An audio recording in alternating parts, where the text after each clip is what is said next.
corre. Soluço, eu queria. Rapaz, eu não vi. Vocês querem acabar com a minha raça? A Astrid perdeu totalmente o controle do seu dragão. Ela deve ter se distraído com meus músculos. Você não bate bem, não, né? Até ele percebeu isso, vai dizer que não notou. Deixa pra lá. É o seguinte. Deixa eu adivinhar. Você não quer trabalhar com a Astrid amanhã. Exatamente. Isso não foi fácil, Soluço. Ó, vamos, dente de anzol. Vamos pensar. Problemas, filho. Ah, problemas?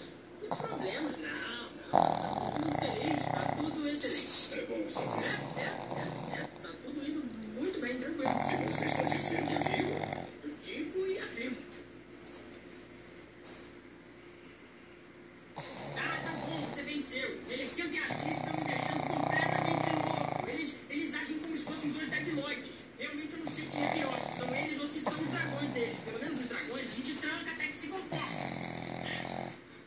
Sente-se melhor. Ah, um pouquinho. Está bem. Soluço.